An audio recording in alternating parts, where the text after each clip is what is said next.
Hello friend, new Nalanda institute में आपका स्वागत है।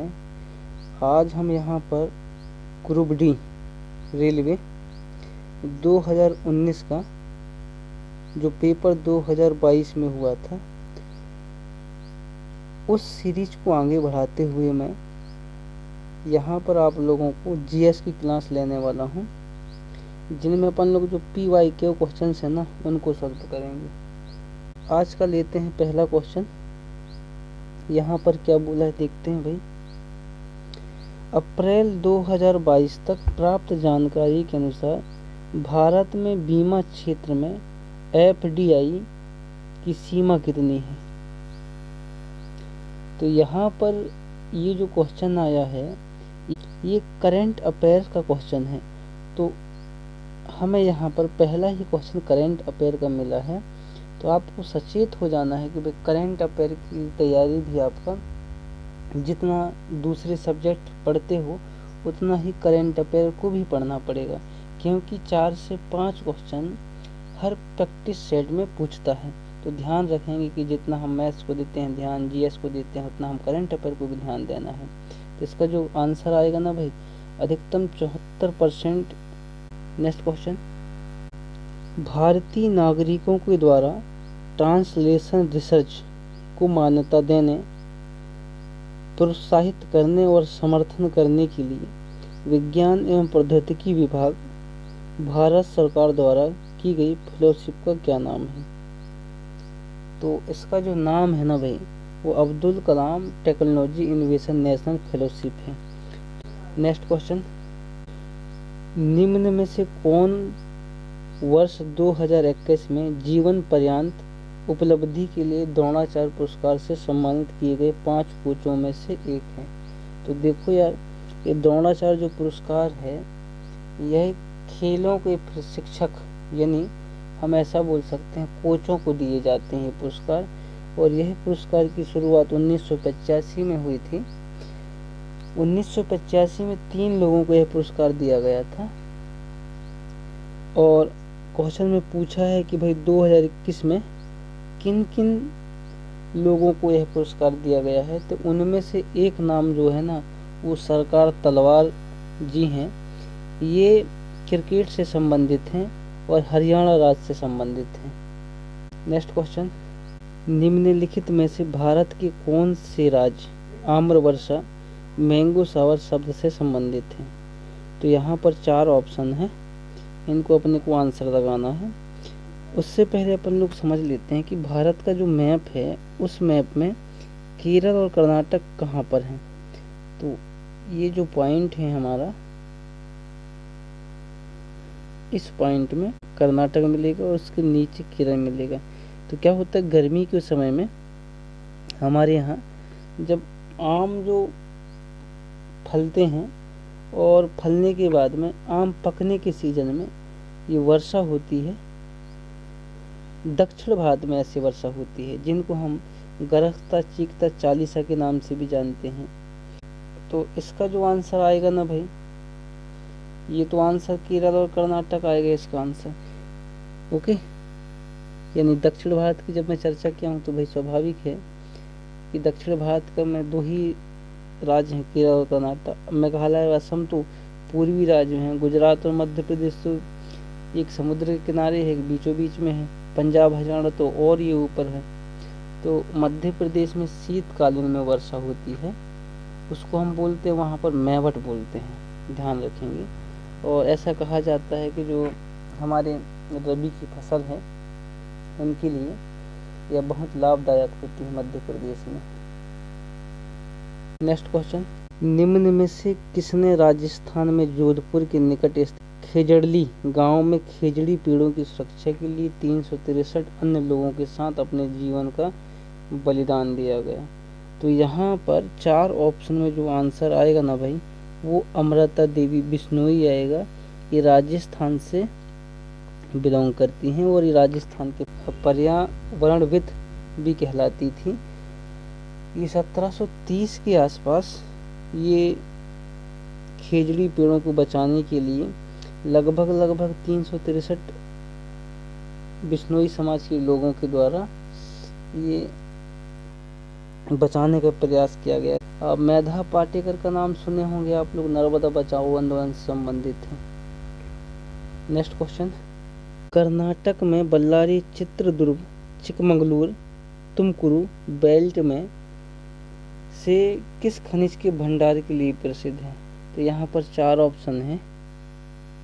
इन 4 ऑप्शन में बताना है कि कर्नाटक का जो बल्लारी, चित्रदुर्ग जो एरिया है, जहाँ पर चिकमंगलूर, तुमकुरू बोलते हैं, वह एरिया किस खनिज के लिए फेमस है? तो इनमें से 3 ऑप्शन तो गलत होंगे। लोह एस का जो आएगा ये हमारा सही आंसर आएगा।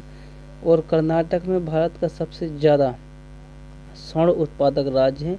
भारत में एक ही जगह सोना मिलता है जहाँ पर कोलार की खान मौजूद है, वहीं पर मिलता है। लेकिन क्वेश्चन ने यहाँ पर अलग किया है कि बल्लारी, चित्रदुर्ग यहाँ पर लोह एस के लिए बहुत फेमस बेल्ट है ये। नेक्स्ट क्वेश्चन, अगस्त 2022 तक प्राप्त जानकारी के अनुसार टाटा ट्रस्ट के चेयरमैन इनमें से कौन है?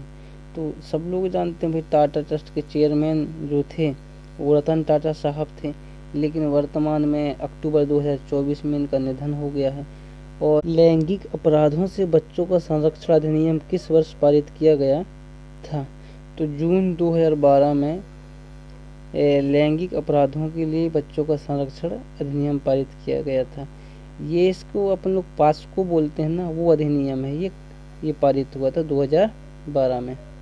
नेक्स्ट क्वेश्चन, किस त्यौहार को असम में माघ बिहू के नाम से जाना जाता है?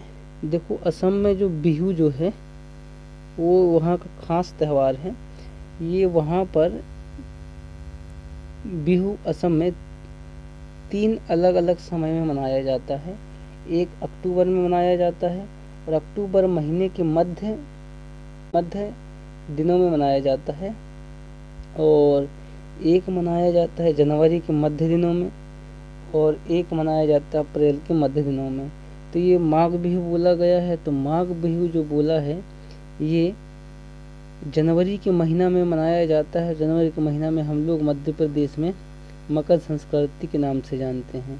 तो यहाँ पर जो आंसर आएगा वो हमारा मकर। नेक्स्ट क्वेश्चन, पश्चिम से आने वाली एक प्रबल धूल भरी झोंकेदार उष्ण और शुष्क गर्मी वाली हवा है जो उत्तर भारत में पश्चिमी सिंधु गंगा के मैदानी क्षेत्रों में बहती है। इसको हम लोग लू बोलते हैं भाई। क्या बोलते हैं? लू बोलते हैं। काल बैशाखी तो हम लोग केरल और कर्नाटक में बोला जाता है। ओके, तो इसका आंसर लू आएगा। नेक्स्ट क्वेश्चन, भारतीय संविधान का इनमें से कौन सा अनुच्छेद नागरिकों के लिए एक समान सिविल संहिता से संबंधित है? तो हम ऑफलाइन की जब भी क्लास में रहते हैं तो इसको पूरी तरह से बच्चों को याद करवा देते हैं भाई कि आर्टिकल 44 है, ये 44 जो है आर्टिकल, ये इसके अंतर्गत ये सभी लोगों के लिए सिविल संहिता से संबंधित है। ये जानते हैं कि संविधान में वर्तमान में संविधान को हम देखने के हमारे 2 नज़रिया हैं। एक तो हम वो संविधान जो मूल संविधान की बात करते हैं, और दूसरा वो संविधान जो वर्तमान में चल रहा है। तो मूल संविधान में 22 भाग, 395 अनुच्छेद और 8 अनुसूची हुआ करते थे, लेकिन वर्तमान संविधान में 470 प्लस अनुच्छेद, 25 भाग, 12 अनुसूची हो गए हैं। इन साथ में इनको भी ध्यान रखेंगे भाई आप लोग। ओके, नेक्स्ट क्वेश्चन, स्थिर आगतों को नियोजित करने के लिए किसी फर्म द्वारा वहन की जाने वाली लागत कहलाती है? 4 ऑप्शन है भाई। अब मैं आपको समझाने की कोशिश कर रहा हूँ। ये जो क्वेश्चन है ये इकोनॉमिक्स का क्वेश्चन है। मैं आपको ऐसा समझाऊँ इसको कि आपके पास में 25 रुपया है, वो 25 रुपये को आप खर्च नहीं करना चाहते, तो आपका वो हुआ क्या कि भाई वो तुम्हारे लिए वो जो 25 रुपया है वो स्थिर रुपया है, और तुम्हारे पास में टोटल उतने ही रुपया है जो 25 रुपया है।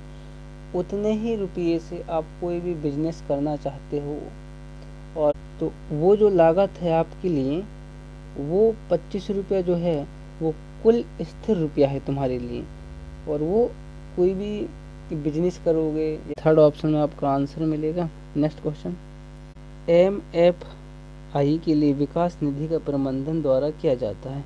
4 ऑप्शन दिए हैं, भारतीय बैंक, भारतीय स्टेट बैंक, वित्त मंत्रालय भारत सरकार, नाबार्ड। देखो नाबार्ड जो है वो एग्रीकल्चर विभाग का सबसे बड़ा बैंक है नाबार्ड। ओके, तो ये तो आंसर नहीं होगा। इसका जो आंसर होगा वो भारतीय रिजर्व बैंक होगा। आपको कई बार भारतीय रिजर्व बैंक के बारे में पूछ लेता है कि भारतीय रिजर्व बैंक की स्थापना कब हुई थी या कौन से एक्ट के माध्यम से हुई थी। तो 1934 जो एक्ट आता है इस एक्ट के माध्यम से हुई थी, लेकिन हमें बताना है कि 1 अप्रैल 1935 में 1 अप्रैल 1935 में भारतीय रिजर्व बैंक की स्थापना हुई थी और हिल्टन यंग आयोग के द्वारा भारतीय रिजर्व बैंक की स्थापना हुई थी।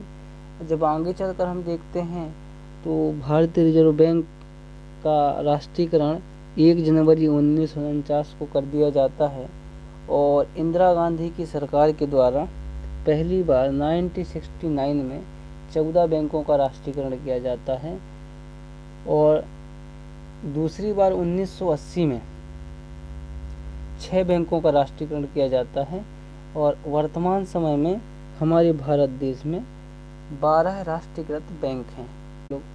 और साथ में आप लोग भारतीय रिजर्व बैंक के गवर्नरों को भी याद करेंगे भाई। प्रथम भारतीय रिजर्व बैंक के गवर्नर जो थे ऑसबर्न स्मिथ थे। अभी वर्तमान में हमारे यहाँ 25वें नंबर के गवर्नर राजीव मल्होत्रा RBI के 25वें गवर्नर हैं। नेक्स्ट क्वेश्चन, भारत में किस संस्थान ने कार्निया प्रत्यारोपण का पहला विकल्प विकसित करने में सफलता प्राप्त की। इसका जो आंसर आएगा IIT हैदराबाद आएगा, ध्यान रखेंगे। एम्स तो दिल्ली में है। JIPMER ये आपको पुदुचेरी में मिलेगा। पहले इसको पुदुचेरी का जो नाम हुआ करता था वो पांडिचेरी हुआ करता था, लेकिन आज 2006 के बाद हम पुदुचेरी बोलने लगे हैं। तो नेक्स्ट क्वेश्चन, निम्नलिखित में किस इकाई को राज्य विधानमंडलों द्वारा सौंपे गए कार्यों का निर्वाह और शक्तियों का प्रयोग करने के लिए पंचायती राज व्यवस्था की आधारशिला के रूप में माना जाता है।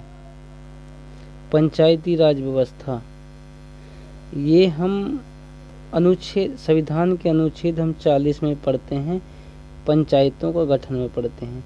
और हम भाग 9 जो है हमारा, ये भी हमारे पास में पंचायतें के बारे में बताता है। भाग 9 आर्टिकल इसके अंतर्गत हम देखते हैं 243 आर्टिकल में हम पढ़ते हैं इसके बारे में। 243 का खागा ऐसे पढ़ते जाते हैं। और इसके अलावा हम 11वीं अनुसूची में भी हम पंचायतों के बारे में पढ़ते हैं, जहाँ पर 29 विषय ग्राम पंचायतों को दिए गए हैं। तो इसका जो आंसर आएगा भाई ग्राम सभा ही आंसर आएगा इसका। नेक्स्ट क्वेश्चन, निम्नलिखित में कौन सी भाषा भारत सरकार के द्वारा घोषित भारत की शास्त्रीय भाषा का उदाहरण नहीं है। तो इसमें देखेंगे यार, हमारे पास में यानी 2024 के पहले तक हमारे पास में 6 भाषाएं थे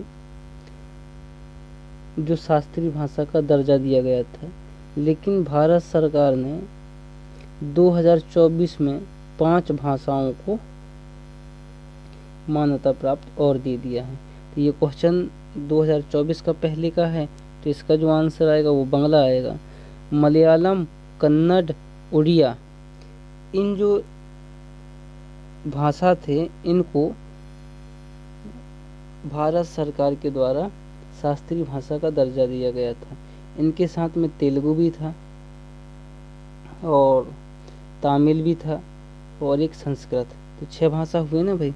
देखो एक तेलुगु लिख देता हूँ यहाँ पर, तमिल था और एक संस्कृत, ये ओके। तो 3 भाषा ये हो गए और 3 भाषा ये हो गए।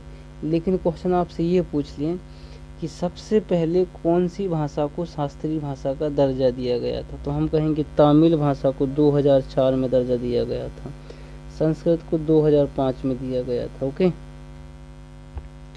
और इसके बाद में मलयालम को 2014 में दिया गया था, उड़िया को 2013 में दिया गया था,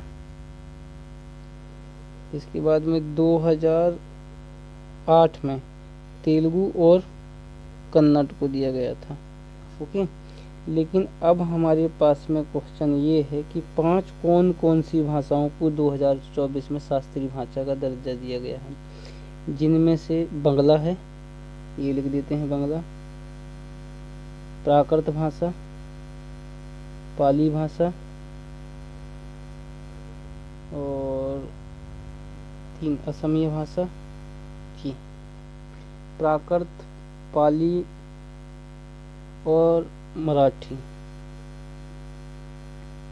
तो 5 लैंग्वेज कौन कौन से हैं? एक बांग्ला भाषा, एक प्राकृत भाषा, एक पाली भाषा और एक मराठी भाषा और एक असमिया भाषा। इन 5 को भारत सरकार के द्वारा 2024 में शास्त्रीय भाषा का दर्जा दिया गया है। Okay, next question. भारतीय संविधान के अनुच्छेद 89 के एक प्रावधान के अनुसार राज्यसभा का पदेन सभापति कौन होता है? तो ये सबको पता है कि राज्यसभा का पदेन सभापति जो होते हैं वो भारत के उपराष्ट्रपति होते हैं।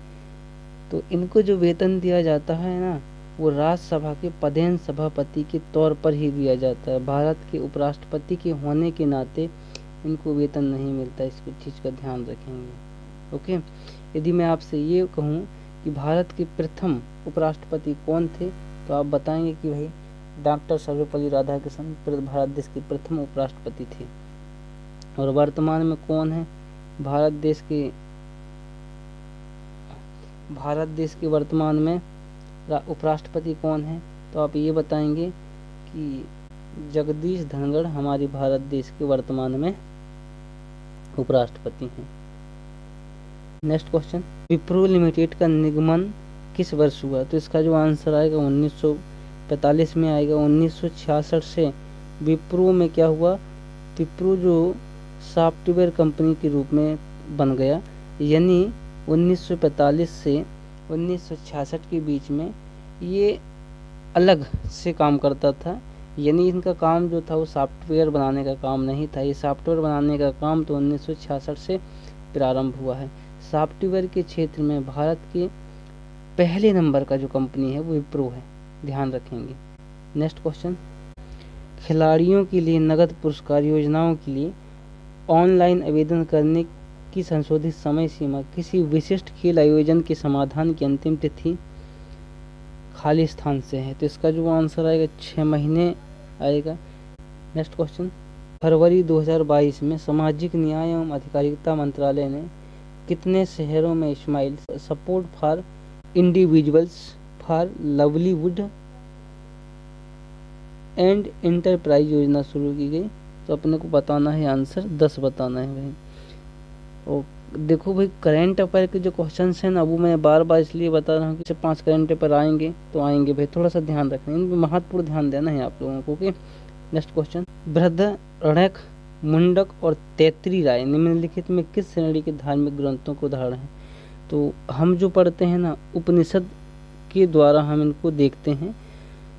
यहाँ पर यदि आपसे पूछा जाता है कि सबसे बड़ा उपनिषद कौन सा है, तो आप बताएंगे बृहदारण्यक सबसे बड़ा उपनिषद है। और सबसे छोटा उपनिषद कौन सा है, तो आप बताएंगे मुंडकोपनिषद।